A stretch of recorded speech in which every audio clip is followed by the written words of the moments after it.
Sinasabi ko na nga ba, hindi ka dapat pagkatiwalaan. Dahil masama ka, ikaw ang siyang pumapatay at sumisipsip sa dugo ng mga bangkay na nakita. Oo, ako nga. At isusunod na kita, bata. Kaya maliin na mo pa ang lihim ko. Dahil ikaw man ay isa na sa aking magiging biktima. Nagkakamali ka dahil hindi mo kilala kung sino ang nasa harap mo. Magandang araw po sa inyong lahat. Sa araw po na ito ay isa na namang kwento ng kababalagan at pakikipagsapalaran ang aking ihahatid sa inyo. Ito ay kwento ng batang si Dino at kasama ang kanyang lola SP.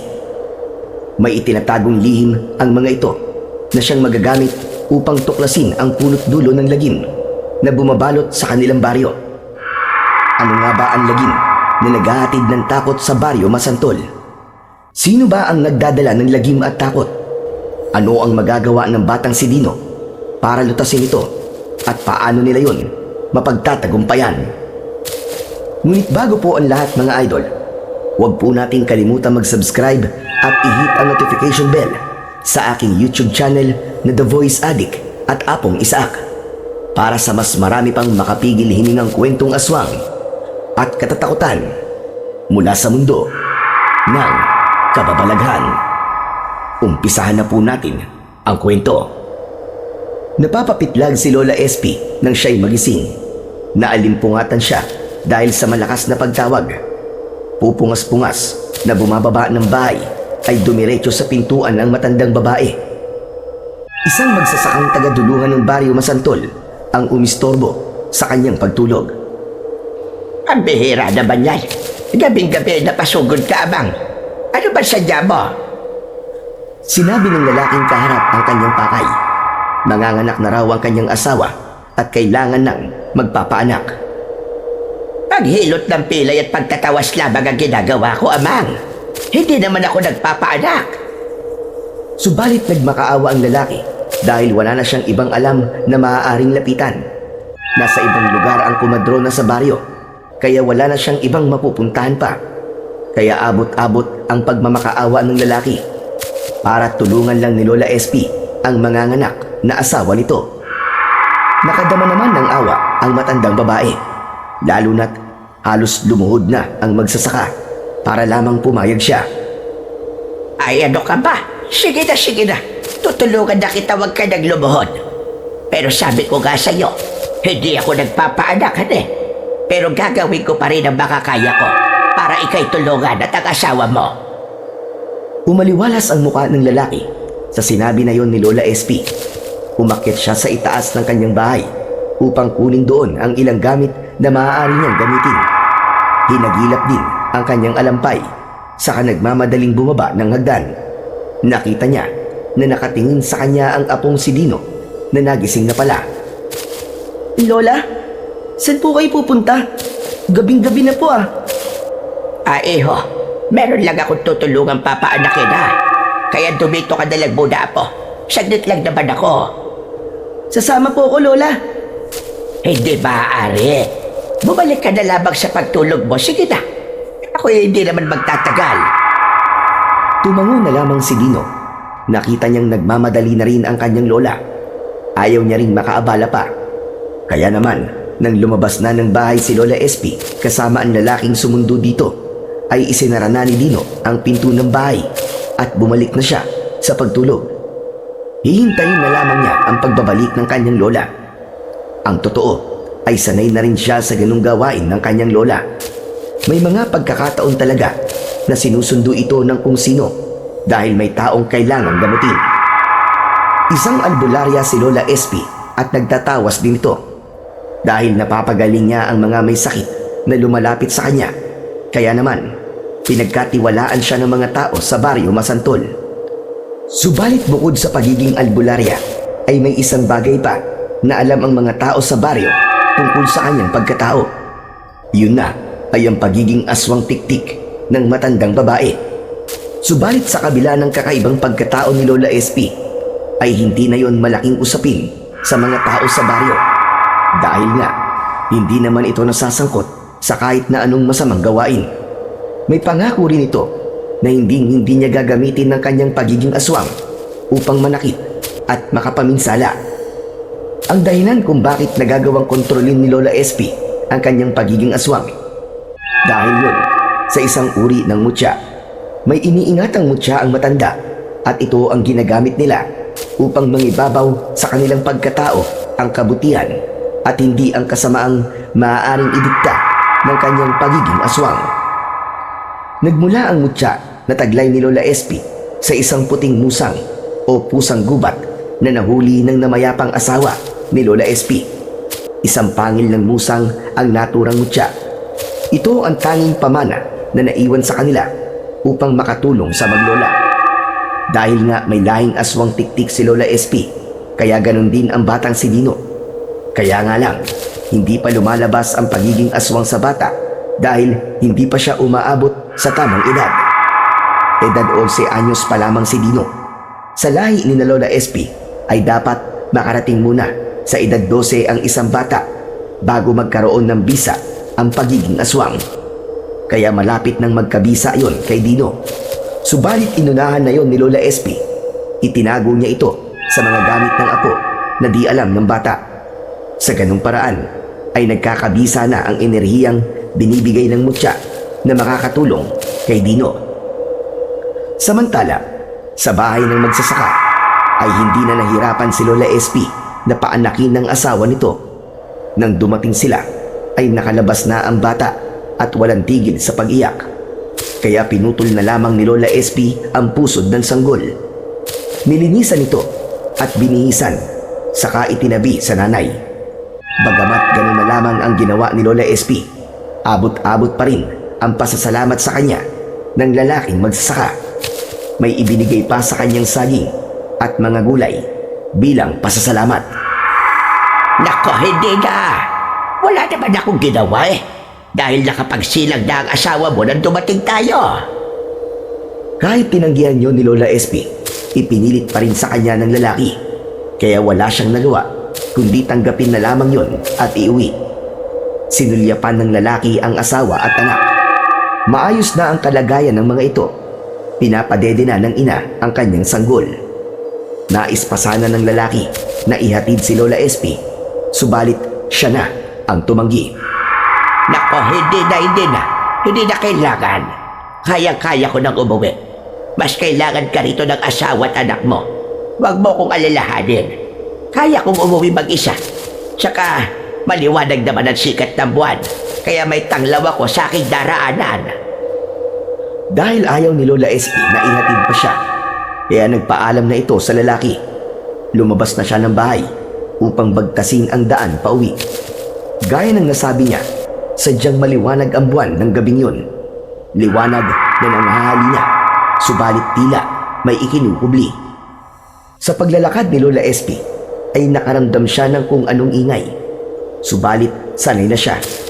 Hindi na lang niya pinansin ang anumang ingay na kanyang naririnig hanggang sa makarating siya sa kanilang bahay.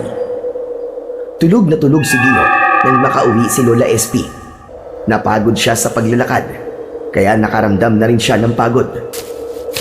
May ilang oras pa bago magliwanag, kaya nagtungo na siya sa kanyang iniwang nakalatag na tulugan at doon ay muling nahiga.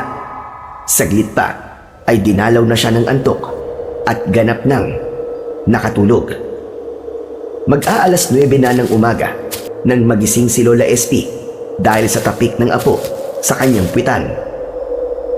Ano ba problema mo, Dino? Napapalakas na ba yata ang palo mo sa kwetang ko? Kasi naman po Lola, ang hirap niyo pong gisingin Kanina pa po kita ginigising. Mukhang tanghali na pala. Deske, napasarap yata ang tulog ko Kasi nga po, napuyat po kayo kagabi, Lola. Oo nga pala. Meron nga pala sumundo sa akin kagabi. Buti na lang at nakapanganak na nang dumating ako. Kaya wala na akong ginawa.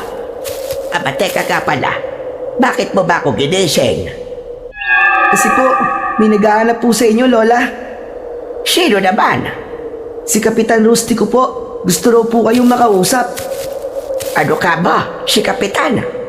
Abay bakit naman kaya?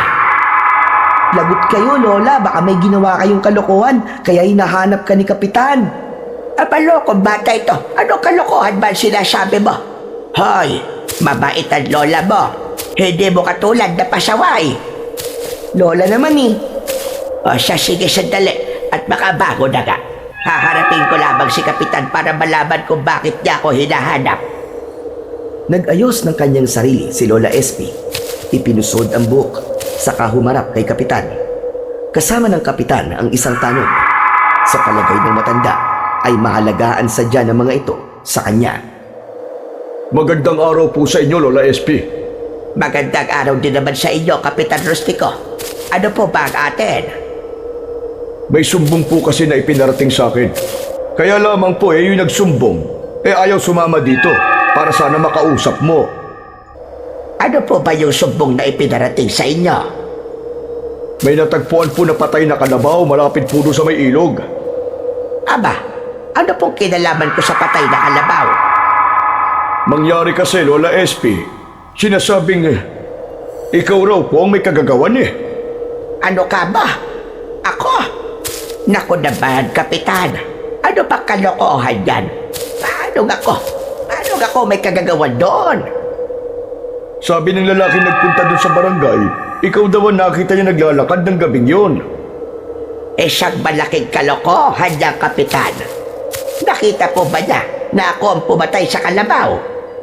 Ay, wala naman sinabing ganon. Wala naman pala, Kapitan. Nakita lang niya ako naglalakad kagabi. Sa akin na kagad ibinintang yung nangyari sa kalabaw. Pambihirang buhay ito. Ano po bang kalagayan nung patay na kalabaw? Halos butot balat na daw po dahil said na said ang dugo ng hayop. Iniisip ng lalaking nagsumbong sa inyo na ako ang umubos doon sa dugo ng kalabaw. Hindi ko po alam kung yun ba ang iniisip niya.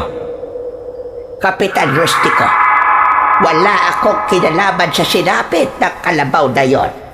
At kung nakita man niya akong naglalakad kagabi dahil may tinulungan akong buntis doon sa may duluhan, nanganak po siya.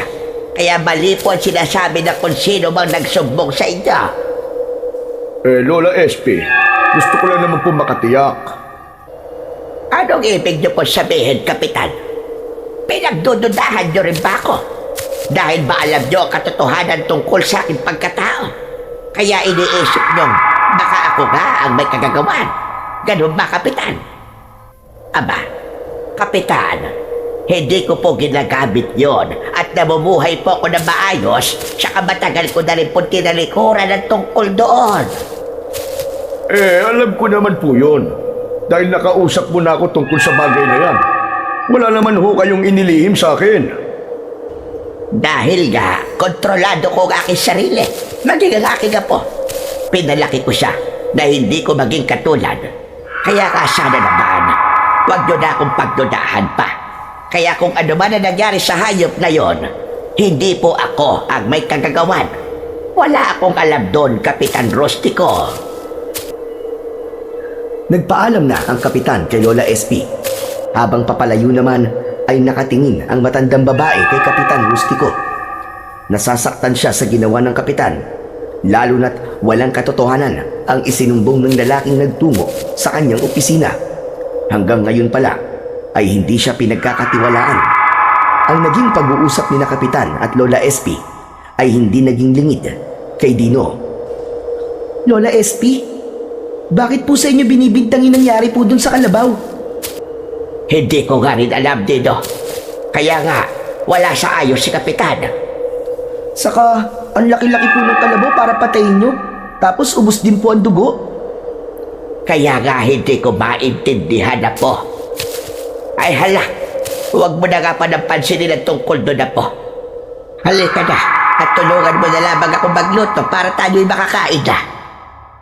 Pagkatapos kumain ay nagpahinga si Lola SP habang lumabas naman ng bahay si Dino para makipaglaro. Hindi maalis sa isipan ng matandang babae ang mga sinabi ni Kapitan. Kung totoo man ang tungkol sa patay na kalabaw na butot balat, ay sino ang gagawa nun? Hindi kayang gawin yun ng isang tao, kaya isang bagay ang agad na pumasok sa isipan ng matandang babae.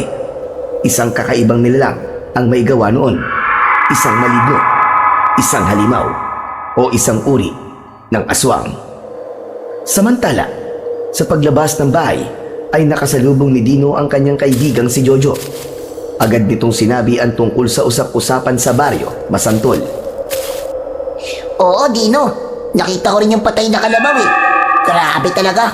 Kawawa. Dahil inubos ang dugo sa katawan. Eh sino naman daw ang may kagagawan nun, Jojo? Hindi sino, kundi ano. Ano nga ba? Isa daw uri ng aswang na sumisip-sip ng dugo. At naging biktima yung kawawang kalabaw. Hindi na siya naawa sa kalabaw, no? Kaya nga eh, nakakatakot talaga, Dino. Kasi nga, baka sa susunod, hindi na hayop ang atakihin ng aswang na yun, kundi tao na.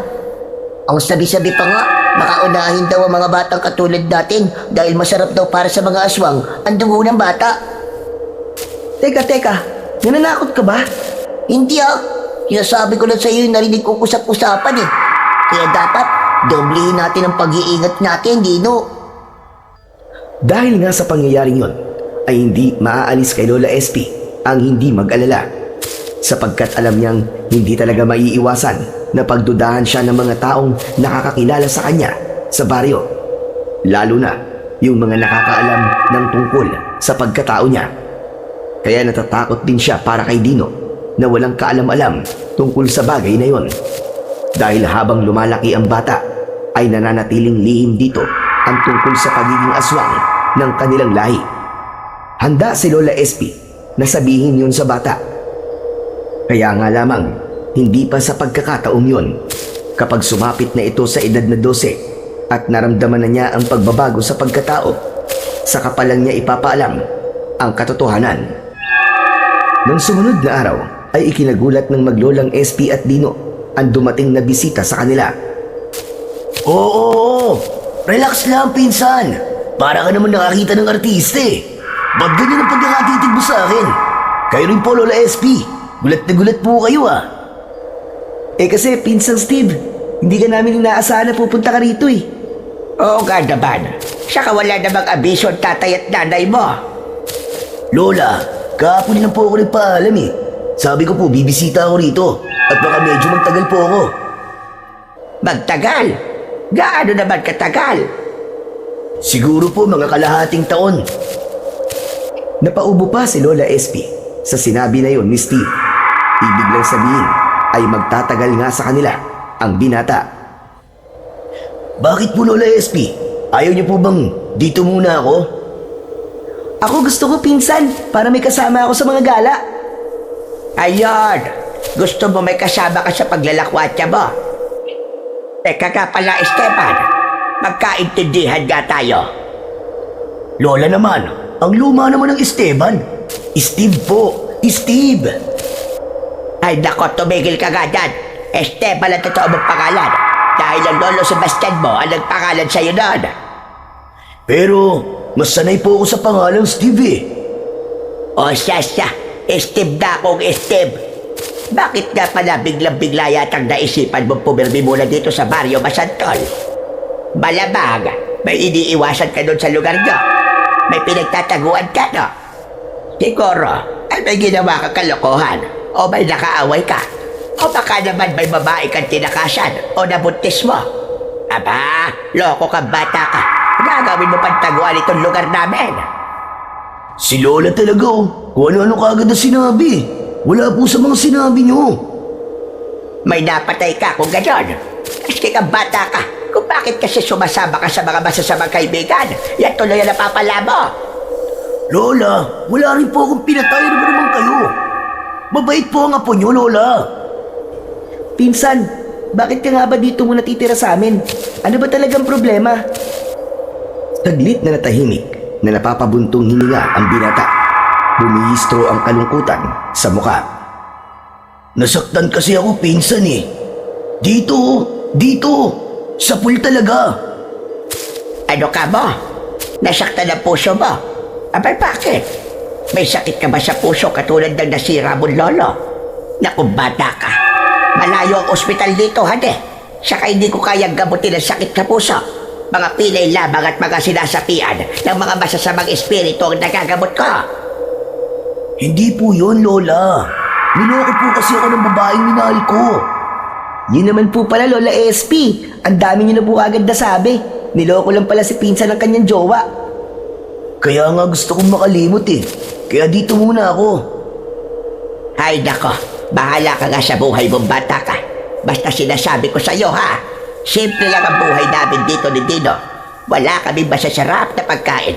Madalas gulay na inaani ko sa mga taniman ko, niluluto ko.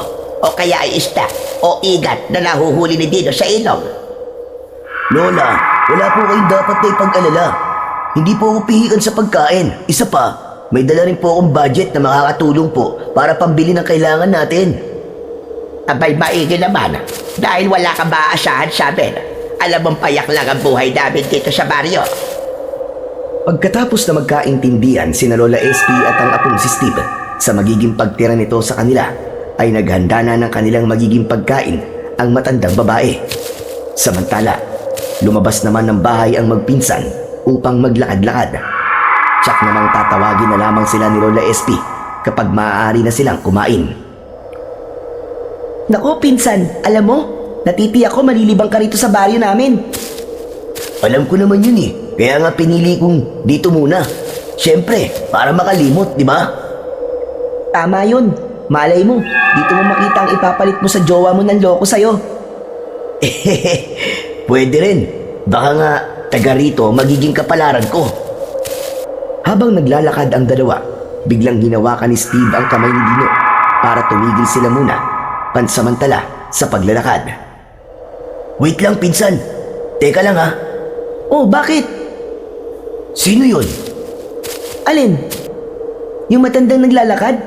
Ah, si Lola Guada yun, na taga riyan sa duluhan. Bakit, pinsan? Ngayon ka lang ba nakakita ng matandang kuba? Ano ka ba? Hindi siya sinasabi ko. Yun ho, ayun, yung babaeng naroon sa harap ng kubo at gumagawa ng siga. Nasaan? Aba, oo nga no. Ngayon ko lang din siya nakita dito, Steve. Ibig mong sabihin, malamang dahi din siya. Bagong salita dito sa baryo. Parang ganun, kasi ang alam ko matagal nang walang nakatira sa kubong yan. Minsan na kami nagawi dyan ng kaibigan ko si Jojo at walang nakatira. Meron na pala ngayon. Ang ganda niya, pinsan. Oo nga, maganda. Bakit, kursunada mo? Basta, nagagandahan lang ako. Mukhang timing talaga ang pagbabakasyon ko dito sa inyong baryo ah. Oh, iba ang ngiti mo, pinsan ah. May pinaplano ka, no? Naisip ko lang, pwede sigurong makipagkilala tayo sa kanya. Nagpaplano sanang lumapit si Steve sa nakitang dalaga na malapit sa kubo nang marinig nila ang tawag ni Lola SP. Naku po, bumubusina na si Lola SP. Tinatawag na tayo, Steve. Oo nga no, baka tapos na magluto at kakain na tayo. Tama ka dyan, kaya umuwi na muna tayo bago pa magalit si Lola SP sa atin. Sige, umuwi na muna tayo. May ibang pagkakataon pa naman para makilala ko ang babaeng nakikita natin eh. Mukhang dyan nga siya nakatira sa kubo. Bumalik na muna ng bahay ang magpinsan. Habang kumakain, ay nabanggit ni Dino ang tungkol sa babaeng kanilang nakita. Ikinagulat naman yon ni Lola SP. Hindi ko rin alam na may nakatira na pala sa kubo dating tirahan din na Igme. Nagulat nga din po ako, Lola eh. Dati naman walang nakatira doon. Baka po ka mag-anak na nagbabakasyon din. May kasama ba siya sa kubo, Apo? Hindi po namin alam, Lola eh, dahil hindi po kami lumapit doon. Pero sa susunod na araw po, papasyal po kami doon. Ano ka ba? Papasyal? Abay, bakit naman? Makikipagkaibigan daw po si pinsan. Yun po ang sabi niya.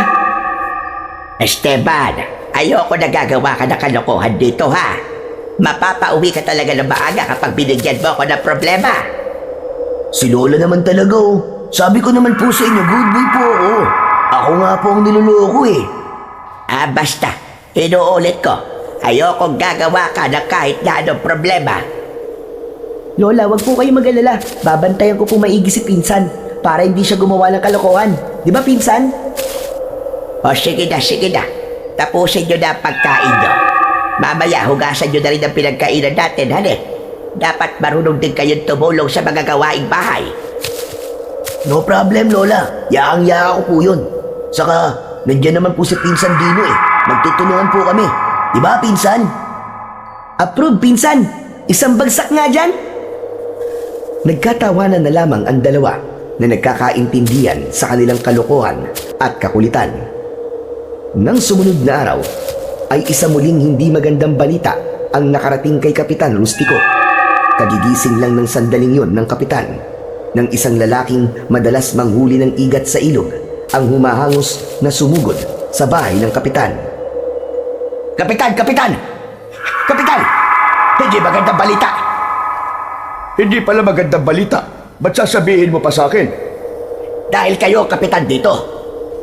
Ano ba yung hindi magandang balita na dala mo?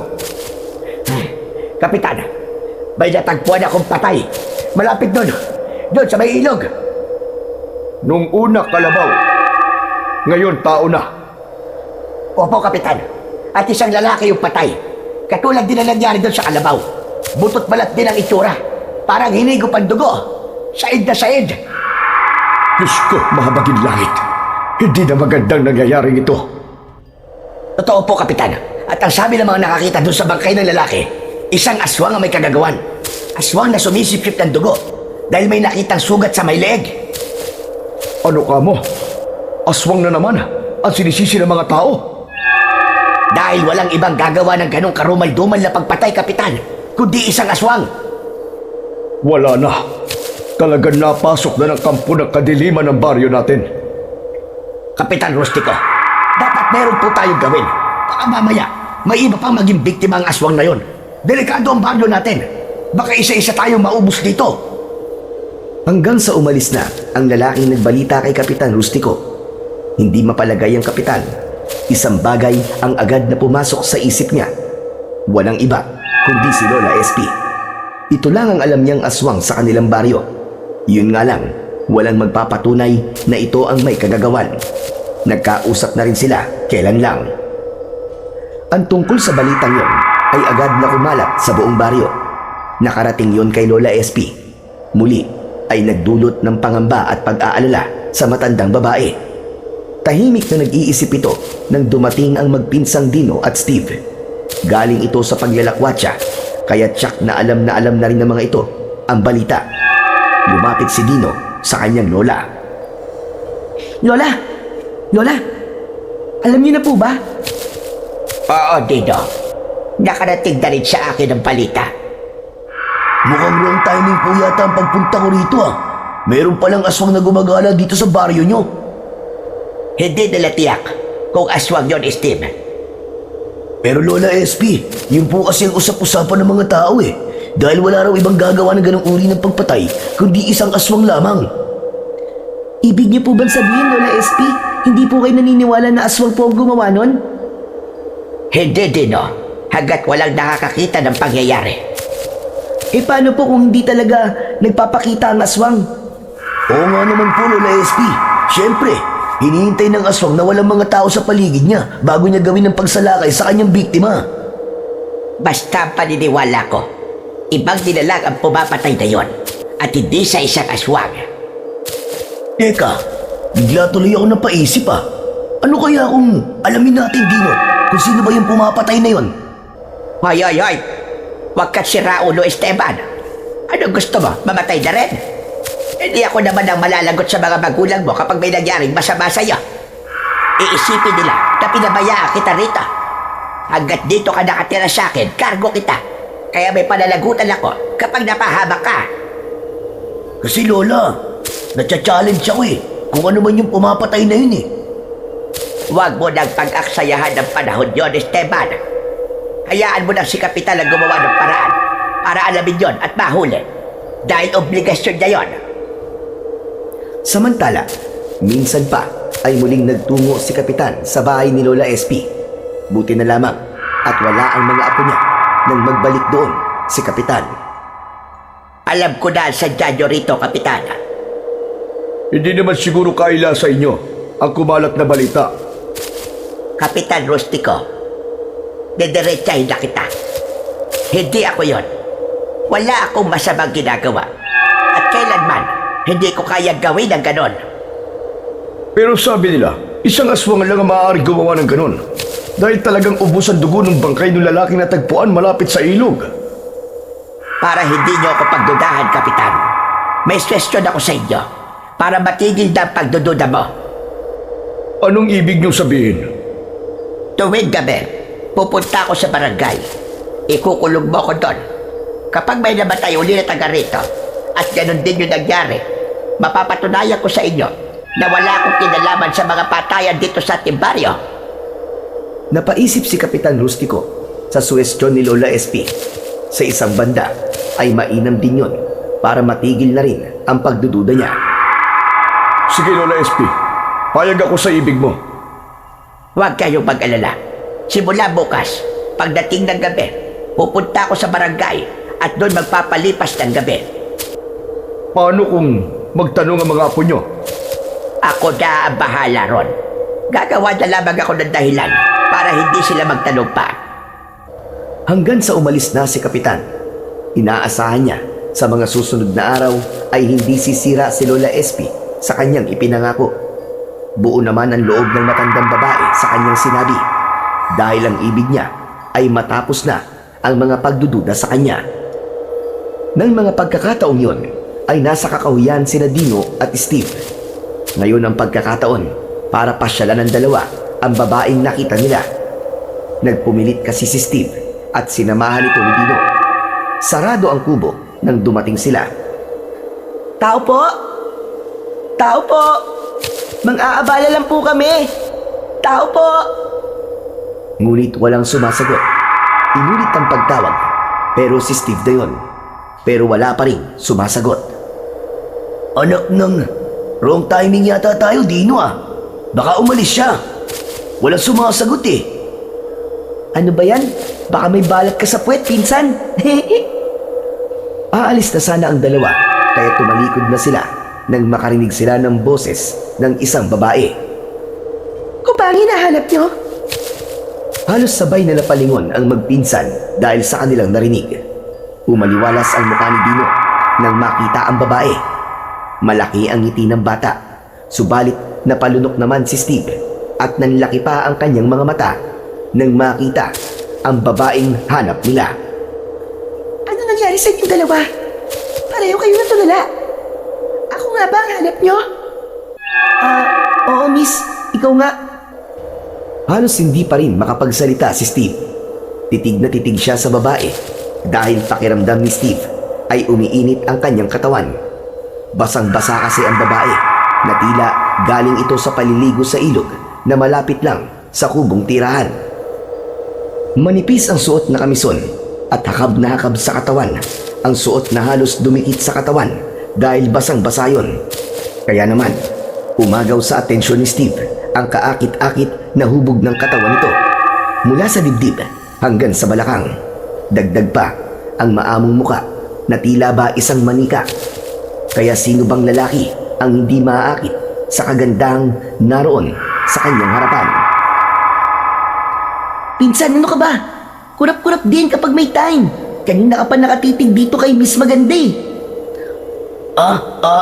Ano kasi, Juan? Miss, pasensya ka na sa abala.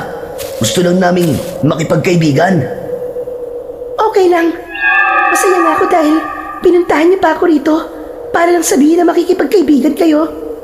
Salamat sa inyo ha. Yun kasi ang wala pa ako, mga kaibigan. Bago lang kasi ako dito sa Barrio Masantol.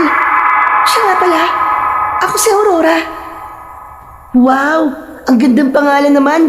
Kapangalan ng teacher ko. Ako naman si Dino. Lumapit si Dino kay Aurora at nakipagkamay. Isang matamis na ngiti ang lumitaw sa labi ng dalaga habang nakikipagkamay kay Dino. Aurora, siya naman ang pinsan ko na nung nakaraang araw kapag gustong makilala. Aurora, Steve ang pangalan niya. Kumusta ka, Steve? Nakatitig lang si Steve kay Aurora. Iniabot na ng dalaga ang kamay kay Steve. Pero hindi yun napansin ng binata na nakatitig pa rin sa muka ng dalaga. Pizza, ano ka ba? Huwag mo namang hiyain si Miss Aurora oh. Shake hands daw kayo. Ha? Ay, nako. Sorry. Hindi ko napansin eh. Paano? Kung saan ka kasi nakatingin? Ikaw talaga pinsan, no? Masyado kang pahalata eh. Ano ka ba, Dino? Kung ano naman sinasabi mo eh. Nakakahiya naman kay Aurora. O baka naman nag-aaway na kayo niyan, ha? Sige, natutuwa akong makilala kayo. Steve, Dino. Kami rin, Aurora. Sobrang saya ko na makilala ka rin namin. Paano? Mula ngayon? Magkaibigan na tayo, ha? Oo naman. Pasensya na kayo, ha? Hindi ko kayo may imbitahan na pumasok sa bahay. Kasi, kailangan ko pang magbihis, eh. Kagagaling ko lang kasi sa pagligo sa ilog. Saka, wala rin ako may alok sa inyong pagkain. Hindi pa kasi ako nakakapagluto. Ay, sayang naman. Gutom pa naman ako. Pinsan, ikaw talaga ang kapal mo. Miss Aurora, pasensya ka na sa pinsan ko, ha? Ano ka ba, pinsan Steve? Joke lang yun. Masyado ka namang mapaniwalain, eh. Alam nyo, nakakatuwa kayong dalawa. Mukhang mag-i-enjoy akong kasama kayo. Ibig bang sabihin, maaari kaming pumunta na madalas dito sa kubo mo, Aurora? Oo naman. Kung wala kayong ginagawa, pwede nyo akong pasyalan dito. Tila may kumislap sa mga mata ni Steve sa sinabing yun ng dalaga. Ibig lang sabihin, maaari siyang pumasyal anumang oras. Pumasok na ng kubo si Aurora. Nakasunod pa rin ang mga mata ni Steve. At napansin naman yon ni Dino. Hoy, pinsan!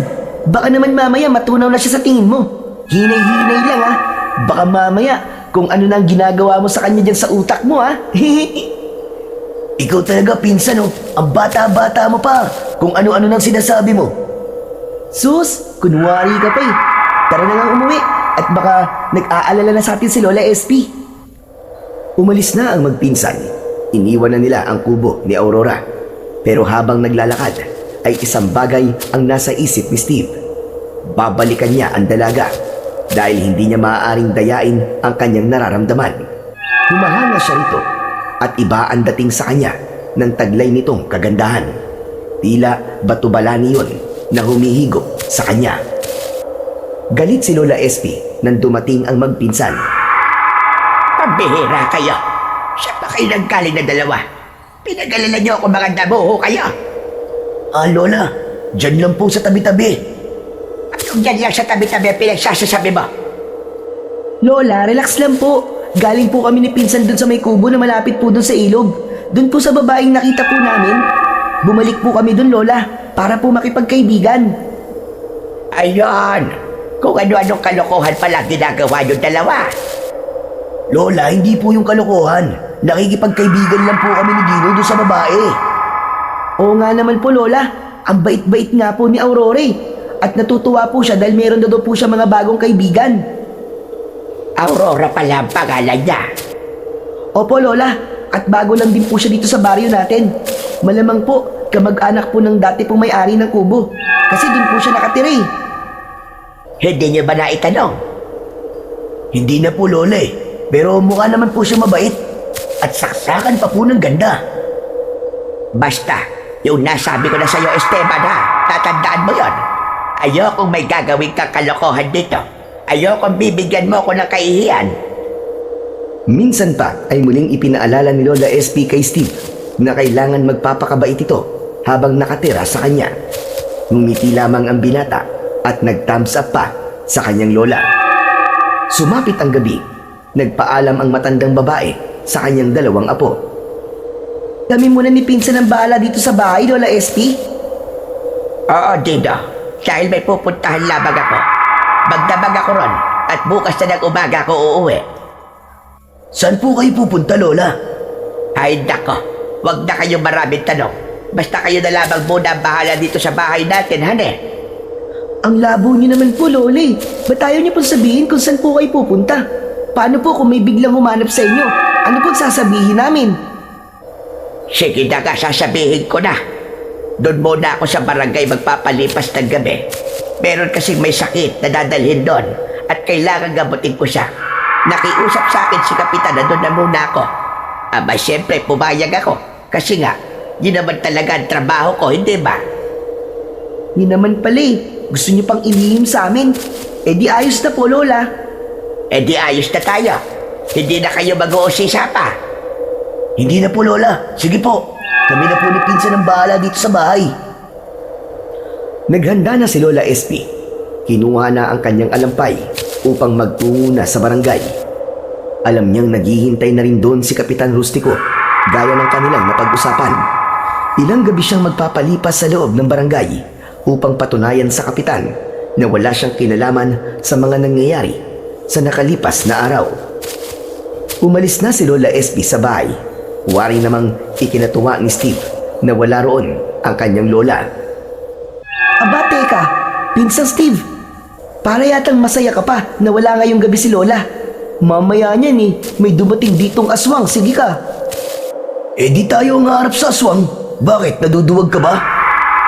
Hindi naman, kaya lang, may mutya kasi si Lola SP. Ano? Anong klaseng mutya? Basta meron siya. At sabi niya sa akin ay pangontra yun sa mga kampo ng kadiliman na pumapatay, gaya ng mga aswang. Naniwala ka naman? Oo naman. Ano ka ba, Pinsan? Totoo ang sinasabi ni Lola. Kasi nga, matagal ko na siyang kasama, di ba? Kaya naniniwala ako sa kanya. Saka dahil doon, takot din ng aswang na pumunta dito sa bahay namin. Basta ako, magiging malaya habang wala si Lola SP. Sabi ko na nga, be, may binabalak ka, no? Kaya masaya ka na wala si Lola.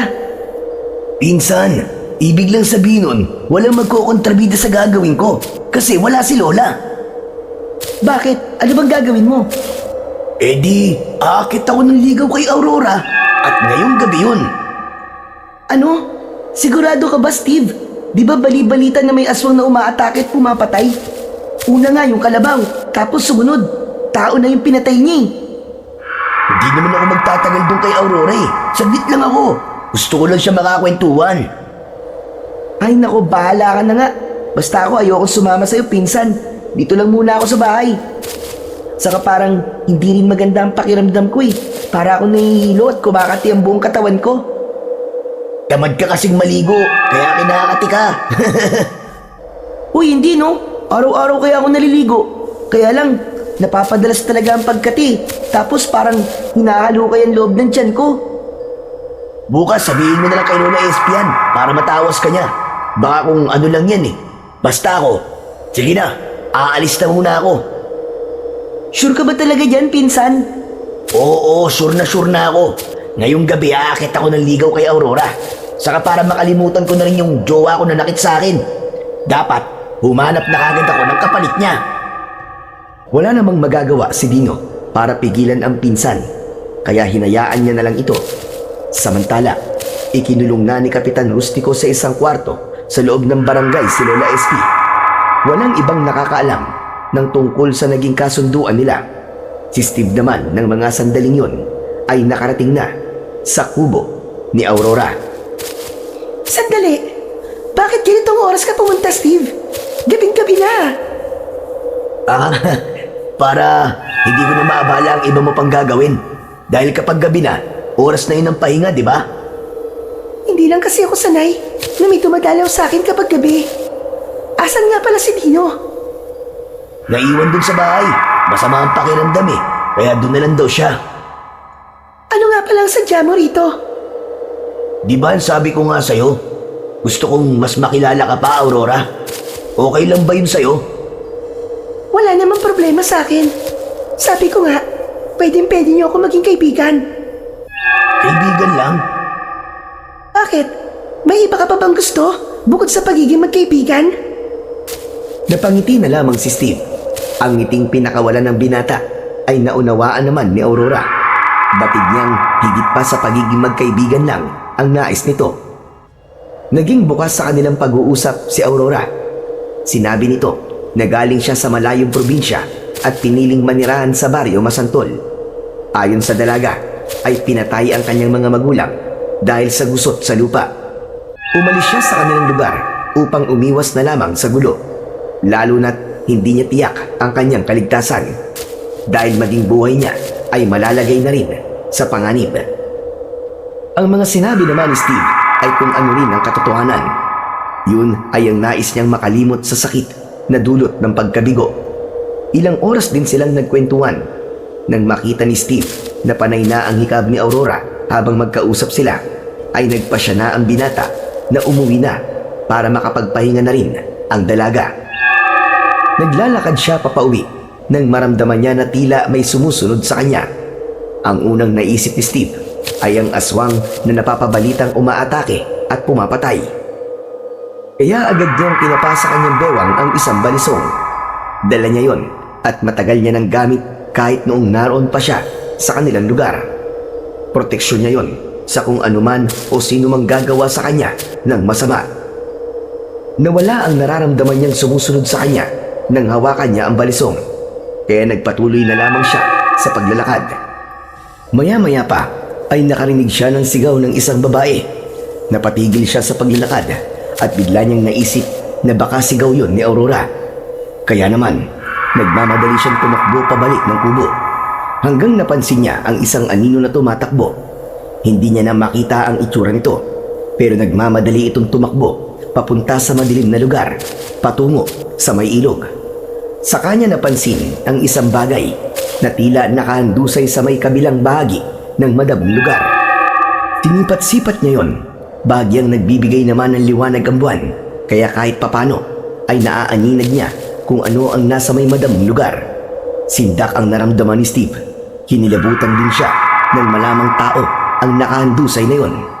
Agad niyang naisip si Aurora, kaya sa halip na lapitan ang nakita niyang nakahandusay ay patakbo siyang nagtungo sa kubo upang alamin kung naroon ba ang dalaga. Tumawag siya na may pagmamadali at nakita niyang lumabas ng kubo ang dalaga. May pagtataka naman sa muka ni Aurora. Bakit, Steve? Ano nangyari sa'yo? Ay nako, salamat naman at ligtas ka, Aurora. Bakit nga? Ano bang nakita mo? Narinig mo ba yung sigaw kanina? May sumigaw na babae. Hindi ko narinig yun, Steve. Agad kasi ako nakatulog pag alis mo eh. Nagising na lang ako sa tawag mo. Bakit ba? Ano ba yung babaeng sinasabi mo? Ano kasi, Aurora? May nakita kong patay na babae. Dun, sa may damuhan. Tapos, may nakita akong anino na tumakbo. Malamang siya may kagagawan. Kaya lang biglang nawala. Kaya hindi ko na nakita ang itsura niya. Nakakatakot na nga pala talaga sa lugar na to. Nabalitaan ko na rin ang tungkol dyan. Aurora, mag-iingat ka at huwag kang lalabas ng kubo. Oo, Steve. Ikaw din. Mag-ingat ka. Nang matiyak ni Steve na ligtas na si Aurora, ay tuloy-tuloy na itong umuwi. Umiwas na siya sa lugar kung saan naroon ang biktima ng nilalang na nakita niyang tumakbo at nawala sa kadiliman. Kaya tiyak niyang bukas na bukas ay magiging isa na namang malaking balita yon. Pero mas pipiliin niyang manahimik na lamang. Ayaw niyang masangkot pa sa mga nangyari ng gabing yon. Tulog na ang batang si Dino nang makauwi si Steve. Pero siya, na gusto na rin sanang matulog, ay hindi dalawin ng antok. Hindi maalis sa isip niya ang mga nangyari ng gabing yon. Posibleng yon ang pumatay sa kalabaw at maging sa lalaking natagpuan na sa idang dugo nung mga nakaraang araw. Sa gabing yun nga ay may bagong biktima. Pero ang naisip ni Steve, ano nga kaya ang nilalang na yon? Aswang nga ba o iba pang nilalang mula sa kadiliman? Kinabukasan ay maagang nagtungo si Kapitan Rustico sa barangay. Naroon si Lola SP sa loob at nakakadena pa ang mga paa. Yun ang ginawa ng kapitan upang matiyak na wala ngang kinalaman ang matandang babae sa nangyayaring pagpatay sa kanilang lugar. May permiso ni Lola SP ang pagkadena sa kanya ni Kapitan, kaya walang problema doon. Salamat naman at maaga kayo nagpunta dito, Kapitan, para makauwi na rin ako sa amin. Tahimik si Kapitan na inalis ang kadena sa paa ng matanda. Sa mahina at mahinahong tinig ay nagsalita ang Kapitan. Patawarin mo ko, Lola SP. Nagkamali ako ng hinala. Anong ibig mo sabihin, Kapitan Rustico? Bago ako nagpunta dito, may nagtungo sa bahay. At sinabi nga na may biktima na naman ng halimaw. Isang matandang babae naman ngayon. At gaya rin ng nauna nangyari, butot balat din at sa idang dugo. Sobra na ang kasama ang ginagawa niya. Ayaw niya talagang tumigil. Tama kayo. Talaga napasok na ng kampo ng kadiliman ng Baryo Masantol. Alam kong hindi po kayo yun, Lola SP. Kaya mapapanatag na rin ang isip ko, Kapitan. At huwag kang mag-alala. Handa akong tumulong sa inyo. May magagawa po ba kayo para alamin at papanagutin ang pumapatay? Hindi ako nangangako, Kapitan Rustico. Pero handa akong subukan ang magagawa ko. Salamat po, Lola SP. Malaking bagay po yun para mawala ang takot ng mga taga rito sa baryo. Umuwi na si Lola SP na wala ng pangamba sa kanyang puso dahil napatunayan niya kay Kapitan na wala siyang kinalaman sa mga nangyaring lagim sa baryo. Subalit naroon pa rin ang pag-aalala ng matandang babae dahil maaaring isa kina Dino at Steve ay pwedeng maging biktima. Kaya nga sinabi niyang handa siyang tumulong sa anumang pinaplano ng Kapitan para puksain ang nilalang na naghahasik ng lagim sa baryo Masantol. Tulog pa ang dalawang apo nang dumating ng bahay si Lola SP dahil maaga pa. Hindi niya muna ginising ang mga ito. Naganda na lang siya ng kanilang magiging pagkain. Pagkatapos makapagluto ay ginising na niya sina Steve at Dino upang sabayan siya sa pagkain ng almusal. Nang makatapos kumain ay napansin ni Lola SP ang pagiging tahimik ni Steve. Esteban, may problema ba, iho? Parang wala ka yatang kibo ngayon. Wala po, Lola. Hindi ako naniniwala. Hindi ka dating ganyan. Kaya kahit hindi mo sabihin sa akin, alam kong meron kang iniisip. Lola, alam ko po kung anong iniisip ni Pinsan. Yung babaeng nakita po namin doon sa may ilog, si Aurora po. Nagpunta po kasi siya doon kagabi. Dino, ano ka ba? Pinsan talaga oh. Gusto ko pang itago kay Lola eh. Mas maiging alam niya. Nagpunta ka kagabi ron? Ano bang ginawa mo ron, Jasky, kang bata ka? La, sabi po ni Pinsan, mandiligaw daw siya. Ewan ko lang kung sinagot na siya. Hindi ko nga po alam kung anong oras siyang umuwi. Kasi po, nakatulog na po ako sa paghihintay sa kanya. Sa ginawa mong yan, inilagay mo ang sarili mo sa panganib. Palibasa kagigising nyo lang, kaya hindi nyo alam ang balita. Bakit la? Ano pong balita? May natagpuan na namang patay. At katulad din ng mga nauna ang paraan at naging kondisyon ng biktima. Hindi na napigil pa ni Steve ang sarili, kaya kusa niya nang sinabi ang kanyang nalalaman. Lola, ang totoo po niyan eh. Nakita ko po siya kagabi. Ano sabi mo? Nakita mo yung pumatay doon sa babae? Opo, Lola. Pero hindi ko po namukhaan eh. Madilim po kasi eh. Swerte mo pa rin, Pinsan. Kasi nga hindi ka inatake. Kundi, kwento ka na lamang sana ngayon. Ang bihira na yan. Kaya pala habang nasa barangay ako kagabi, hindi ako mapalagay. Yung pala'y wala ka rito sa bahay. Buti na lang, hindi na ako babalik doon. Tapos na yung naging usapan namin ni Kapitan. Teka, Pinsan. Kung malapit dun sa bahay ni Aurora yung sinabi mong nakita mong pumatay, di, delikado siya sa halimaw na yun. Yun na nga, Pinsan eh. Kaya iniisip ko kung paano ko siya matutulungan. Baka kasi sa susunod, siya na mabalitaan natin na inatake ng halimaw. Delikado nga siya. Lalo na kung nag-iisa lamang ang babaeng yun sa kubo niya. Dahil nag-aalala si Steve sa kaligtasan ni Aurora, kaya nagbalik siya sa tirahan ng dalaga at kasama na niya si Dino. May suwestyon si Steve sa dalaga. Mas maiging umalis ka na muna dito sa kubo, Aurora. Humanap ka ng ibang matutuluyan. Oo nga naman, Aurora. Kasi baka may mangyaring masama sa'yo dito eh. Salamat sa pag-aalala nyo. Pero ayos lang ako dito. Hindi ka okay dito, Aurora. Alam mo naman yung mga nangyari, di ba? Wala yun. Huwag niyong isipin yun. Baka kasi mapahamak ka eh. Ayokong may masamang mangyari sa'yo. Wow! Ang sweet naman ni Pinsan. Nakakakilig. Ayan tuloy oh. Tignan nyo, gumagapag na ang mga langgam papalapit sa kinatatayuan nyo. Naku po! Aray! Kinagat na yata ako! Aray, aray! Ang sakit mga gat ng langgam! Hoy, Dino! Huwag kang OA dyan! Panira ka eh! Nakakatuwa talaga yung Pinsan mo, Steve. Pasensya ka na sa kanya ha. Makulit talaga yan eh. Wala yun. Natutuwa nga ako eh. Parang ang saya niyang kasama. Kaya kapag akong kasama mo, Aurora, tsak, happy ang buhay mo. Oh, ikaw talaga, pinsan ha. Gusto mo pa yatang manulot eh. Akin lang si Aurora, no? Anong sabi mo, Steve? Ha?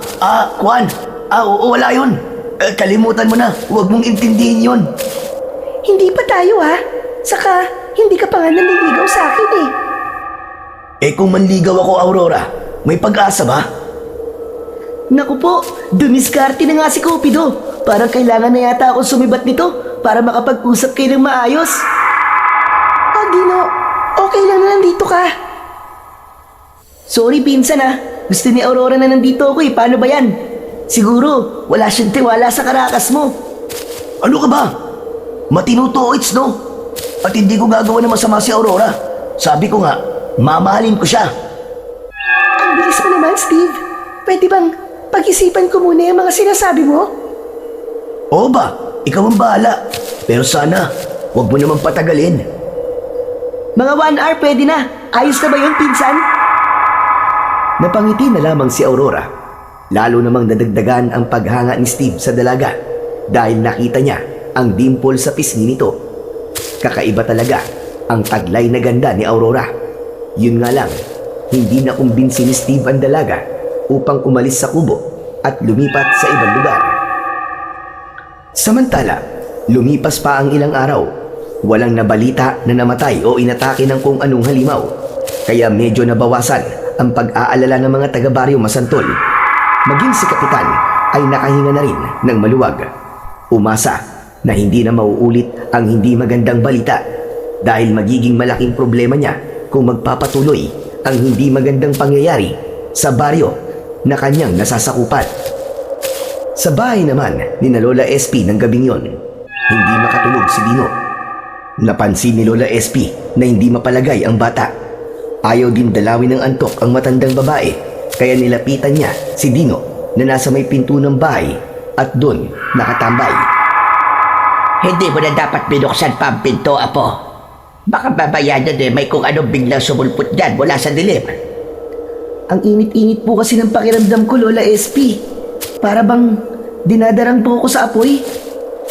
Ang pinsan mo, nasaan? Tulog na po eh. Buti pa siya. Kanina pa ang sarap ng tulog. Pero ako po, nahihirapan po talaga ako makatulog. Hindi ko po may paliwanag ang nararamdaman ko, Lola. Bakit po kaya ganun? Bukod po sa ang init-init po ng pakiramdam ko, para din po may humahalukay po sa tiyan ko at may makati po sa balat ko. Hindi ba malapit na ang kaarawan mo, Apo? Opo, Lola. Magte-12 years old na po ako. Kaya hindi nakapagtataka ang mga nararamdaman mo. Huminga ng malalim ang matandang babae. May pagtataka na nakatingin si Dino sa kanyang lola. Bakit po, Lola? Ano po bang meron? Ba't niyo po nasabi sa akin na hindi dapat ipagtaka yung nangyayari sa akin? Hindi ko alam, Apo, kung paano ko ito sasabihin sa'yo. Kaya lang, ito na ang tamang panahon para maintindihan mo ang lahat. Dahil wala akong magagawa para pigilan ang nakatadhana. Teka, ano po ba yun, Lola? Kinakabahan tuloy po ako sa inyo eh. Makinig kang mabuti. Ang totoo, Apo, dahil sa laing pinabibilangan natin kung bakit may kakaiba kang nararamdaman. Dahil sa pagiging bahagi natin sa lahi ng aswang. Ha? Ano pong sabi niyo, Lola? Galing po tayo sa lahi ng aswang? Aba ka, Apo, at hindi na mapipigilan sa darating mong kaarawan ay magiging ganap ka ng aswang. May kakayahang magbago ang anyo para maging isang aswang tiktik. Maaari kang mag-anyong ibon na mamiminsala at gumawa ng masama. Ayoko po, Lola SP. Ayoko pong gumawa ng masama. Nauunawaan kita, Apo, dahil pinalaki kita na isang mabuting bata. Hindi ka nananakit o gumagawa ng kahit na anong kasamaan. Paano po, Lola? Kung dahil po sa pagiging aswang tiktik ko, ay hindi ko magawang kontrolin ang sarili ko. Napaghandaan ko na yun, Apo, kaya wala kang dapat na ikatakot at ikabahala. Mula sa lagayan ng damit ni Dino ay isang maliit na kahungyari sa kahoy ang kinuha roon ni Lola SP. Yun ang mutya na palawit sa isang kwintas. Ibinigay yun ng matandang babae sa kanyang apo. Lola SP, ano po ang kwintas na to? Nasa palawit ng kwintas ang pangil ng puting busag. Isang pusang gubat yun na nakuha na ng lolo mo ng mutya. Yan ang pumipigil sa atin para hindi maghari sa puso natin ang pagiging aswang. Kinokontrol ng mutya ang hila ng kasamaan. Kaya kailangan isuot mo yan palagi, apo, upang hindi magtagumpay sa kalooban mo ang gawain ng isang pagiging aswang. Ibig sabihin, dahil po dito hindi na po ako magiging aswang? Hindi na po ako magbabago ng anyo, Lola SP? Nasa sa iyo, apo. Kung gugustuhin mo maging aswang, ay maaari naman. Yun nga lang, mapipigilan ng mutya ang gawaing masama. Subalit kung ang gagawin mo ay para sa kabutihan at makatulong sa ibang tao, malaya kang magagawa yon at tutulungan ka pa ng mutya. Ayos naman po pala, Lola eh. Kayo po pala, Lola. Bakit ni minsan hindi ko po kayo nakita na naging aswang na tiktik? Pinipigilan ko ang sarili ko, apo. O kaya naman ay nagtatago ako. Ayokong may makakita sa akin dahil maaaring saktan ako o kaya ay patayin ako ng mga tao. Saka hindi nila tayo maiintindihan. Kung sa bagay, kahit po wala tayong ginagawang masama at makita lang nila ang pagiging aswang natin, tsak po, iisipin po nila kagad na masama po tayo. Ganun na nga, apo. Kaya ang tanging maibibiling ko lamang sa'yo, yamang hindi na mapipigilan ang pagbabago mo ng pagkatao sa pagsapit mo sa edad ng 12. Dapat maging maingat ka. Lalo na ang makita ka ng mga kababaryo natin. Opo, Lola SP. Tatandaan ko po ang lahat ng mga sinabi niyo sa akin. Nakahinga ng maluwag si Lola SP dahil sa wakas ay nasabi na rin niya sa kanyang apo ang lihim na matagal niya nang itinatago at naintindihan siya nito. Tapos na ang kanilang pag-uusap ni Dino nang lumapit sa kanila si Steve. Kagigising lang ng binata. Anong meron, Lola SP, Dino? Parang nagkaroon yata kayo ng conference May sinabi lang sa akin si Lola, pinsan. May narinig ka ba sa mga pinag-usapan namin ni Dino? Wala po, Lola. Kaya nga tatanungin ko sana kayo kasi parang seryosong-seryoso naman po yata ang pinag-uusapan nyo. Hindi naman. May mga tinuro lang ako sa pinsan mo. Pinagsabihan ko rin siya, lalo na't magdo-12 anyos na siya sa susunod na linggo. Oo nga, pinsan. Marami lang pinangaral sa akin si Lola. Uy, magdo-12 ka na pala, pinsan Dapat mabinyagan ka na. Anong binyag? Ay, Lola, oo nga pala. Nabinyagan na po ba ako sa simbahan? Kasi po, wala po akong ninong at ninang eh. Apo, hindi ka nabinyagan sa simbahan. Kasi Juan. Agad na nahulaan ni Dino ang ibig tukuyin ng matandang babae. Naisip niya na aswang nga pala sila at maaaring hindi mainam ang idudulot nun sa kanila. Gets ko na po, Lola. Dino, hindi binyagan sa simbahan ang tinutukoy ko, ano ka ba? Kundi yung binyagan na, tsuk, yung may pinuputol o kaya ginugupit. Gets ko na din yun, pinsan. Ayoko pa, masakit yun eh. Saka na lang. Oo nga naman, Teban. Ba't ba minamadali mo si Dino? Hayaan mo muna siya. Ikaw siguro ang dapat mabinyagan dahil may nakukursuladahan ka na. Bakit po, Lola? Hindi pa rin po ba nabibinyagan si pinsan? Ano ba yan, pinsan? Nanliligaw ka na. Hindi ka pa pala nabibinyagan. Nakakapote ka pa pala. Hindi, uy. Grabe naman to si Lola SP, Sinisiraan pa ako dito kay Pinsan Dino Natawa na lamang ang matandang babae. Nasa ganung pag-uusap at biruan ang tatlo nang may maramdaman silang tila ingay sa labas ng kanilang kubo. Napakunot ang noo ni Steve dahil pamilyar sa kanya ang ingay na yon. Katulad yun ng ingay na kanyang narinig nang makita niyang tumatakbo ang nilalang na nambiktima ng isang babae malapit sa kubo ni Aurora. Nagmamadaling lumabas ng bahay si Steve. Nagtaka naman si Lola SP at Dino. Bakit, Teban? Ano ba meron? May naramdaman po si pinsan, Lola. Sinundan ng dalawa si Steve hanggang sa pinto ng bahay. May tinatanaw ito sa madilim na bahagi ng kasukalan. Wala na siya.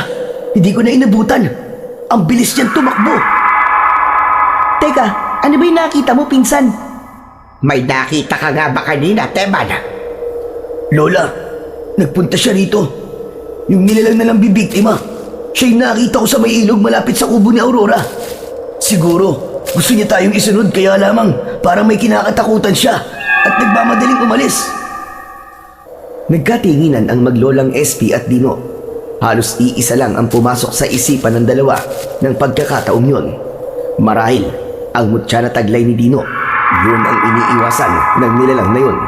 May masamang epekto yun sa halimaw na gumagala. Hanggang sa sumapit na ang kaarawan ni Dino, walang espesyal na nangyari dahil nakasanayan na ni na Lola SP at Dino ang hindi maganda kundi palilipasin na lamang ang araw. Hindi naman pumayag si Steve. Gusto niya kahit paano ay magkaroon ng konting selebrasyon sa kaarawan ng kanyang pinsan. Kaya bumili siya ng konting manuluto ni Lola SP upang maihanda sa kaarawan ni Dino. Inimbita ng bata ang kanyang matalik na kaibigan na si Jojo. Wow! Ayos, Dino! Ngayon lang ako makakatikim ng handa mo At may pansit pa. Pampahaba talaga ng buhay. Natural, ngayon lang talaga. Kasi ngayon lang naman kami naganda eh. Uy, Dino! Salamat sa pag-imbita mo sa akin Sige, salamat din sa pagpunta mo. Kumain ka lang ng kumain. Ikaw lang naman ang bisita ko eh. Alam mo, nagtatampo na ako sa'yo, best friend. Paano? Hindi na kita nakakasama sa mga lakad. May sarili ka na kasing lakad palagi Pasensya ka na, Jojo Si pinsan kasi ang madalas kong kasama ngayon eh. Kasi wala din siyang ibang kakilala dito sa baryo natin. Pero hayaan mo, para hindi ka na naiinip, kapag may lakad kami, isasama ka na lang namin. Uy! Ayos yan, para makabanding ko na rin ang pinsan mo. Ay, siya nga pala. Alam mo na ba yung babaeng nakatira sa may ilog? Oo, kilala ko yun. Si Aurora. Tama, Aurora nga ang pangalan nun. Kaibigan namin yun ni Pinsang Steve. Kursulada nga niya yun eh. Ano? Type ng pinsan mo? Naku po! Bakit? Ano bang meron? Maganda naman yun Tapos mabait pa. Kasi nga, may nakapagsabi na may tinatagong lihim daw ang babae yun. Kaya dito tumuloy sa baryo Masantol. Tsaka di mo ba nababalitaan? Mula nang dumating dito yun, ang sabi ng mga narinig kong marites na kapitbahay ko, nagkaroon ng hindi magandang pangyayari mula nang dumating siya. Uy, grabe ka naman, Jojo. Para mo na rin sinabi na may kinalaman si Aurora doon. Ewan ko pero sabi ng ibang taga rito sa atin, dapat iwasan daw ang babae yun. Tsaka, humahanap na sila ng dahilan para iniklamo siya. At nang mapaalis na dito sa baryo natin. Kasi nga, kamalasan daw ang dala niya rito sa ating baryo. Ang tungkol sa mga sinabi ni Jojo kay Dino ay agad na sinabi ng bata sa kanyang pinsan. Gusto mong paniwalaan ko yung mga sinasabi sa ng kaibigan mo si Jojo? Wala akong sinabi na paniwalaan natin, pinsan. Pero siguro, dapat mag-ready tayo. Bakit nga? Paano kung totoo yung sinabi niya? Imposible yan. Nakita mo naman siguro yung itsura ni Aurora, di ba? Di ba ang ganda-ganda niya? Mukha nga siyang anghel eh. Kapag maganda, hindi na masama, ganun ba yun? Di na rin pwedeng maging impacta? Ikaw talaga, pinsan Ang sama ng tabas ng dila mo Nagtatanong lang ako sa'yo, pinsan. Basta yan si Aurora, hindi siya gaya ng iniisip mo. Subalit ng sumunod na araw ay ginulantang at nabulabog ang buong baryo Masantol dahil sa isang pumutok na balita. Nalaman na kung anong klaseng nilalang ang pumapatay at sumisipsip ng dugo ng kanyang biktima. Kalat na kalat ang balitang yon sa buong baryo. Totoo po at sinasabi niyo, Kapitan. Oo, Lola SP. Ang sabi na nakakita ay isang babaeng linta daw. Nakita niya na umahoy yun mula sa ilog. Itim na itim daw ang buong katawan, gaya ng linta. Tapos may mahabang buhok. May matulis at mahabang dila na siyang ginagamit upang sumipsip ng dugo ng kanyang biktima. Nakakatakot pala kung ganon. Meron pala ganong klaseng nilalang dito sa baryo natin. Nakakagulat talaga kung paano nagkaroon ng ganong halimaw dito sa baryo natin. Ibig sabihin, hindi isang aswang ang nagdadala ng lagim dito sa ating baryo. Hindi kaya kauri din siya ng isang aswang? Iba siya sa mga aswang, Kapitan Rustico. Ang inaalala ko ngayon, paano mapupuksa ang halimaw na yun? At sino pwedeng pumatay sa kanya? Kung ilalapit sa mga pulis ito, baka hindi sila maniwala eh. At pagtawanan lamang ako kung magsusumbong ako sa kanila. Maliban na lamang kung makuha na natin ng video o larawan ang impaktong yun sa aktong pagpatay niya. Sa bagay, tama po kayo, Kapitan. Sana nga Lola SP ay may dumating bigla dito sa baryo at tulungan tayo sa malaking problema ito. Sa di kalayuan ay naroon pala si Dino at napapakinggan ang pag-uusap ng kanyang lola at ni Kapitan Rustico. Kaya nagkaroon ng ideya ang bata, pero hindi na muna niya ipapaalam sa kanyang Lola SP dahil posibleng hindi siya payagan. Ngunit susubukan niyang gawin na siya lang ang dapat nakakaalam. Kaya ng gabing yon, pagsapit ng hating gabi na kabilugan ng buwan, ay tiniyak niyang natutulog na ng mahimbing ang kanyang lola at pinsan. Ang plano ng Dino ay pumunta sa ilog upang doon abangan ang pag-ahon ng babaeng linta ayon sa kumakalat na balita. Lumabas ng bahay si Dino at binagtas ang madilim na daan patungo sa ilog malapit sa kubo ni Aurora. Tumambay ang bata sa may ilog habang naghihintay siya ron at nasisinagan siya ng maliwanag na sikat ng buwan. Ay may naramdaman siyang kakaiba sa kanyang katawan. Ilang araw nang nakalipas ang kanyang kaarawan at ganap na siyang 12 anyos. Maya-maya pa ay naramdaman ni Dino ang pagbabago ng kanyang itsura. Gumaspang at kumapal ang kanyang balat. Nagkaroon siya ng matutulis na kuko at humaba ang kanyang mga binti. Subalit gaya ng nasabi ng kanyang Lola SP, mangyayari talaga ang ganung pagbabago sa kanyang katawan. Pero makokontrol ng suot niyang mutya na pangil ng puting musang ang anumang sinasabi ng kanyang katawan. Kaya ang pagiging aswang tiktik niya ng pagkakataong yun ay dumaan lamang. Maya-maya pa ay bumalik na sa dati ang itsura ni Dino. Namalagi sa kinaroroonan ng lugar ang bata habang nakamasid siya sa ilog. Maya-maya pa ay narinig niya at nakaramdam siya ng tila pagkulo ng tubig sa ilog. Lumikha yun ng ingay na tila bumubulwak. Titig na titig si Dino sa umaalimbukay na tubig sa gitna ng ilog. Maya-maya pa'y mula sa ilalim ng tubig ay lumitaw ang sinasabing babaeng linta. Nakakatakot ang itsura nito. Napakaitim ng kulay at nagliliwanag ang namumuting mata. Tuloy-tuloy itong umahon sa tubig. Sinundan niya ni Dino habang pakubli-kubli ang bata sa mga matataas na damo para sundan ang babaeng linta. Tsak na maghahanap na naman siya ng aatakihin niya. Hahanap siya ng bibiktimahin. Hindi ito maaari. Kailangan mahadlangan ko ang babaeng linta na to. Hindi ako papayag na maipatayin siya. Kanina lang, naging aswang tiktik ako.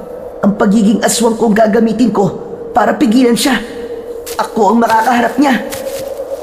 Mabilis tumakbo ang babaeng linta, pero nakasunod pa rin sa kanya si Dino. Maya-maya pa ay huminto ang impakto na tila naramdaman na may sumusunod sa kanya. Nagpalinga-linga na parang merong hinahanap. Nang makaramdam ito na tila may panganib na nag-aabang sa kanya, laking gulat ni Dino dahil nagbago ang anyo ng babaeng linta. Hala! Ano nangyayari sa babaeng linta? Bakit ganun? Bigla siya nabuwal! Natumba ang babaeng linta. Kitang-kita ni Dino ang sunod na nangyari sa halimaw. Mula sa pagiging babaeng linta ay naging isang dambuhalang linta ito na kumikislot-kislot at gumagapang. Hindi makapaniwala ang bata nang makita niya ang pinatutunguhan ng dambuhalang linta na gumagapang. Naku po, nalintikan na! Papunta sa kubo ni Aurora! Mukhang siya ang gagawing biktima! Patagong lumapit si Dino sa kubo ng dalaga. Nag-abang siya ng susunod na mangyayari. Gusto na sana niyang sumunod upang pumasok sa loob upang iligtas ang babae. Kaya lamang, wala siyang narinig na anumang ingay mula sa loob. Wala ring sigaw mula kay Aurora kung siya man ay ginawang biktima ng babaeng linta. Tahimik lamang ang loob ng kubo. Naghintay pa ng ilang minuto si Dino habang nakakubli sa isang puno at nakatingin sa kubo. Mula sa pinagkukubliang lugar ay nakita niya na lumabas ng kubo si Aurora. Nakatapis ang malapad na tela sa katawan nito. Wari bang may hinahanap sa labas na kubo. Nang wala na siyang makita ay pumasok na uli sa loob. Laking taka ni Dino sa kanyang nakita. Walang anumang nangyari kay Aurora, samantalang sa loob ng kubo pumasok ang dambuhalang linta. Ano kayang ibig sabihin nun? Posible kayang si Aurora ang babaeng linta? Walang pwedeng sumagot ng tanong na yun sa isipan ni Dino. Subalit malakas ang kanyang kutob. Hindi rin niya alam kung paano niya sasabihin ang kanyang nalaman sa kanyang Lola SP at lalo na sa kanyang pinsang si Steve. Napilitan si Dino na sabihin sa kanyang lola ang tungkol sa paglabas niya ng bahay dahil nagtanong ang matanda na wala ang apo nang magising siya at nagpunta sa kusina. Wala nang pagkakataong yun si Steve kaya hindi nito mapapakinggan ang kanilang pag-uusap. Sabi ko na nga ba, may ginawa kang hindi ko alam. Napakinggan ko po kasi ang pag-uusap niyo ni Kapitan, Lola. Kaya naisip ko pong subukang alamin. Hindi ka natakot man lang, Apo. Hindi po, Lola. Nagkaroon nga po ako ng lakas ng loob dahil po sa mutya ng musang na lagi kong kwintas. Kung sa bagay, totoong malaki ba itutulog yan sa iyo, Apo? Nabanggit din ni Dino ang naging pagbabago ng itsura niya ng gabing naghihintay siya sa may ilog, ang pagiging aswang tiktik niya at napagtagumpayan niya na huwag gumawa ng masama kahit yun ang idinidikta ng kanyang katawan. Kaya nga wag na wag mong aalisin ang kwintas na yan sa katawan mo, Apo. Hindi mo lang proteksyon yan, kundi yan din ang magdidikta sa utak at puso mo ng dapat mong gawin. Pero kayo po, Lola SP, wala po kayong mutya. Paano niyo po napaglalabanan yung pagiging aswang tiktik niyo? Sa tagal ng panahon na nilalabanan ko yon sa tulong ng mutya, ay napapasunod na ng utak ko ang aking katawan sa kung anong nararapat. Kaya mas kailangan mo yan, Apo. Kahit maging aswang ako, hindi ko nahahangarin pa ang gumawa ng masama. Kaya kong labanan yon. Nakakabilib po kayo, Lola SP. Saka pala, wag na wag mo munang ipapaalam kay Tema ng tungkol sa kutob mo. Baka mamaya kapag nalaman niya yan, ay sabihin niya yon kay Aurora. Masisira ang plano mo, Apo. Oo nga po, Lola SP. Pero ibig ko pa rin po makatiyak kung tama nga ba ang hula ko. Anong gagawin mo, Apo? Babalik po ako dun sa may ilog. Ako na mismo magbabantay dun para na rin sa kaligtasan po ng mga kababaryo natin. Samantala, kung bakit wala si Steve sa bahay, ay nagpunta pala ang binata kay Aurora. Salamat at naisipan mo akong dalawin, Steve. Oo naman. Alam mong oras-oras ay ikaw palagi ang iniisip ko eh. Totoo ba yan, Steve? Oo naman. Ay siya nga pala, dinalang kita ng konting prutas. At eto, bulaklak na rin ang gumamela. Nakita ko kanina habang naglalakad ako eh. Naisipan kong pitasin. Pasensya ka na ha. Okay lang. Ang mahalaga naalala mo ko. Siya nga pala, wala ka yatang kasama ngayon. Hindi mo ba kasama si Kulit? Sino? Si Dino? Hindi na muna. Sinisira ng lokong yun ang diskarte ko eh. Kaya hindi ko na pinaalam na pupuntahan kita. Kung sa bagay, mainam din na di mo siya kasama. Ha? Bakit naman? Basta. Steve, talaga bang gusto mo ko? Ha? Oo naman. Babalik ba ako rito kung wala akong gusto sa'yo? Biglang hinawakan ng babae ang kamay ng binata. Napapitlag si Steve, pero nagustuhan niya ang ginawang yon ni Aurora. Tila may kung anong kuryente na gumapang sa kanyang katawan. Kuryente na nagpainit ng kanyang pakiramdam na kanyang nagustuhan. Oh, bakit parang naninigas ka yata, Steve? Ano kasi? Hindi ko lang inaasahan na hahawakan mo ang kamay ko. Ikaw talaga? Kamay pa nga lang ang hinahawakan ko sa'yo eh. Ganyan ka na? Paano kung sa hita kita hawakan? Kaya nito? Naku po! Ano bang ginagawa mo, Aurora? Uy, parang hindi ko na kaya. Alilang hindi Hindi mo na kaya, ha? Maaari mong gawin ang gusto mo, Steve. Total, tayong dalawa lang dito. Ha? Talaga? Kahit ano? Oo naman. At mangyayakap sana si Steve kay Aurora dahil natatangay na siya ng kanyang nararamdaman nang makarinig siya ng boses mula sa labas ng kubo. Boses yun ng batang si Jojo. Anak ng kagaw naman, oo. Bakit nagkaroon pa ng istorbo bigla? Ayun na nga eh, malapit na eh. Isang-isa na lang eh. Makakapupog na ako eh. Ay nako, naunsyami pa. Tumayo si Steve at lumabas ng kubo. Hinarap nito si Jojo. Pagalit na kinumpronta ni Steve ang bata. Ano bang kailangan mo ha, bata?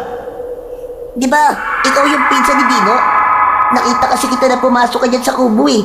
Itatanong ko sana kung kasama mo ang kaibigan ko. Wala siya rito. Naiwan dun sa bahay.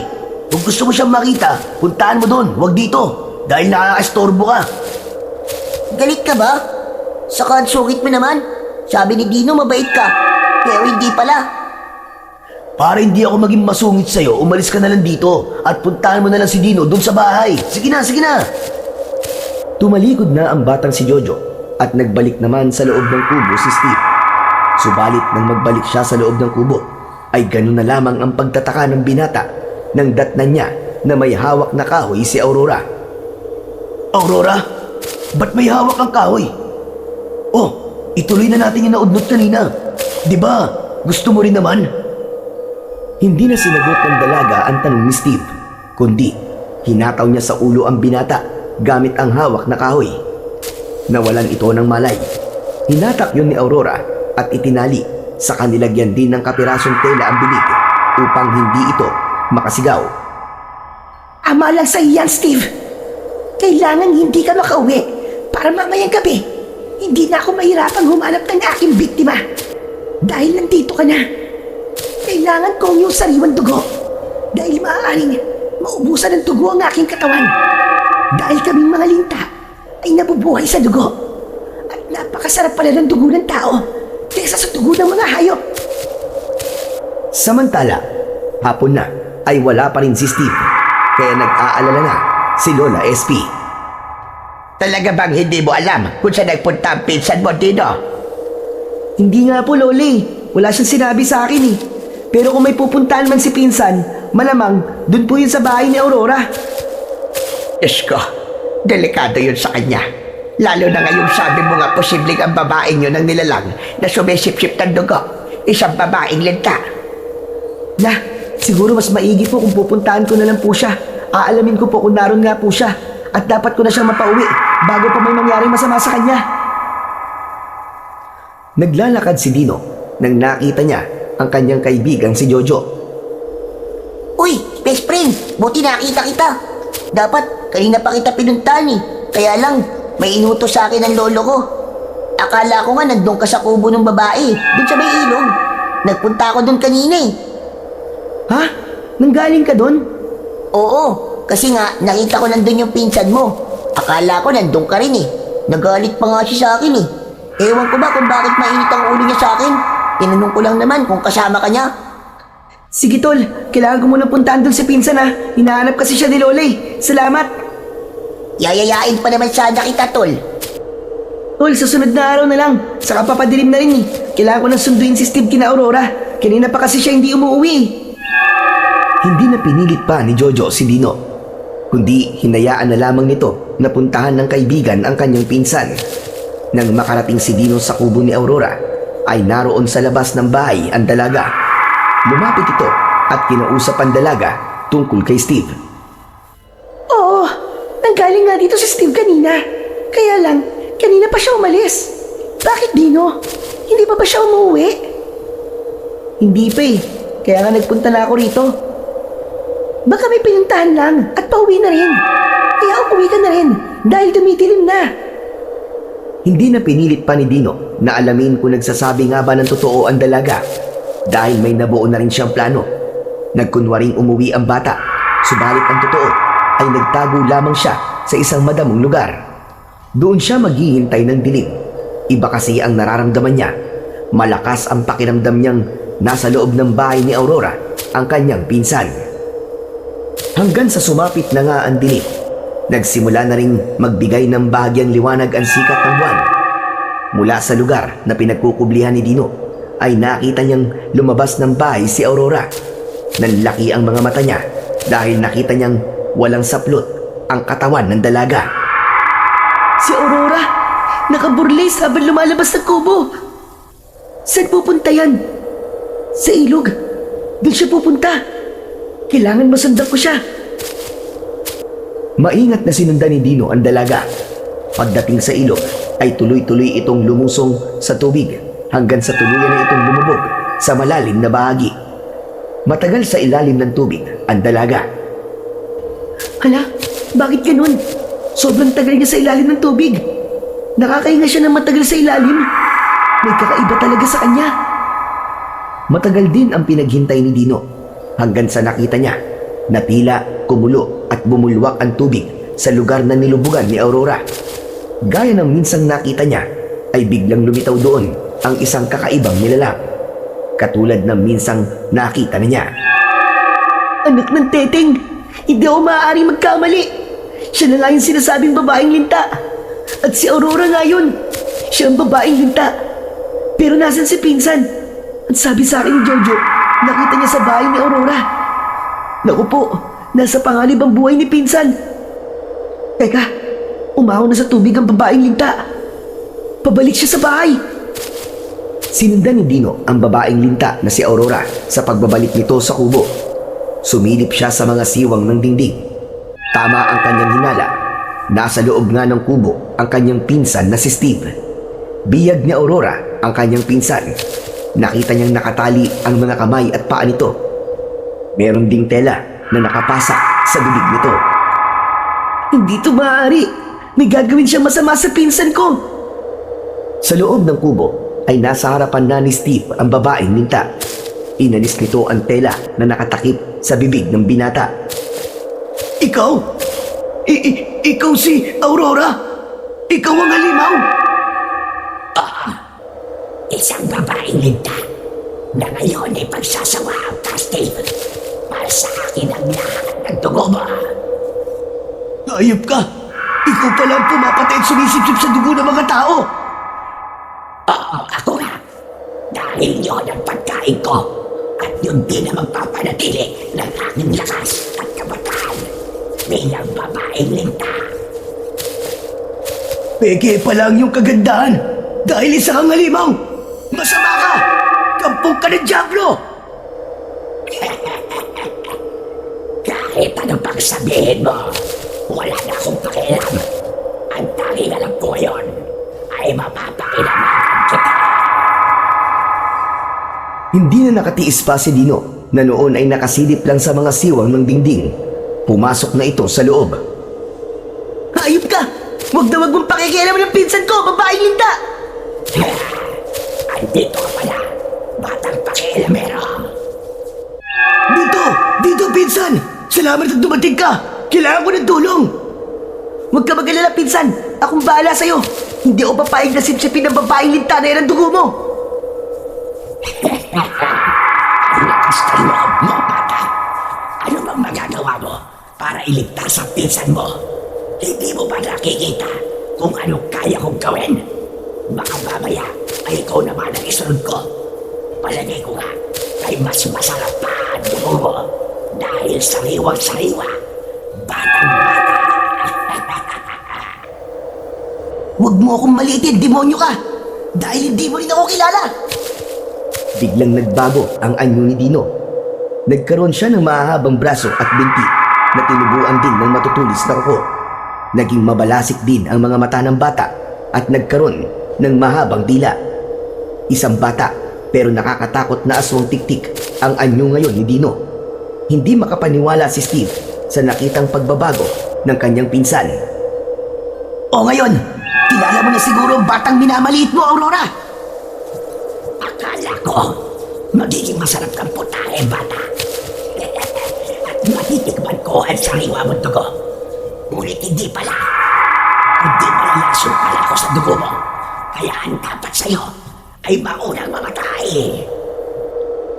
Inahaba ng babaeng linta ang kanyang dila upang ipulupot yun sa katawan ng aswang na si Dino. Subalit hinarang yun ng dila din ni Dino na pinahaba din niya. Kaya dila sa dila ang naging labanan. Tila mga ahas na naglilingkisan ang kanilang mga dila. Akot naman na napaurong si Steve habang nakagapos ang kanyang mga kamay at paa. Dahil walang nais magpatalo sa lingkisang nangyayari ng kanilang mga dila, kaya naghiwalay din ang mga dila ng dalawang nilalang. Ngayon naman ay inatake ng babaeng linta ang batang aswang. Binugahan niya ito ng malapot na likido. Kakaiba ang amoy ng likidong ibinuga ng babaeng linta sa mukha ni Dino. Nagalit siya at gamit ang kanyang matutulis na kuko ay ibinaon niya yon sa katawan ng babaeng linta. Mabilis na bumaon ang matutulis na kuko dahil malambot ang katawan ng babaeng linta. Ang bawat sugat na likha ng matutulis na kuko ng batang aswang ay iniinda ng babaeng halimaw. Mula sa mga butas sa katawan ng linta na likha ng kuko ng aswang ay lumalabas doon ang masaganang dugo. Ang sagupaan ng halimaw na babaeng linta at batang aswang ay nagpatuloy. Wala isa man sa kanila ang ibig na magpatalo. Ginawa ni Dino ang lahat ng makakaya niya upang tapusin na ang babaeng linta. Subalit nang maramdaman ng babaeng linta na nasa peligro na ang kanyang buhay, ay nagbago ito ng anyo. Naging isang dambuhalang linta ito na gumagapang papalabas ng kubo. Bago pa ito makalabas, ay siya namang pagdating ni Lola SP na sumunod pala kay Dino dahil hindi na ito bumalik.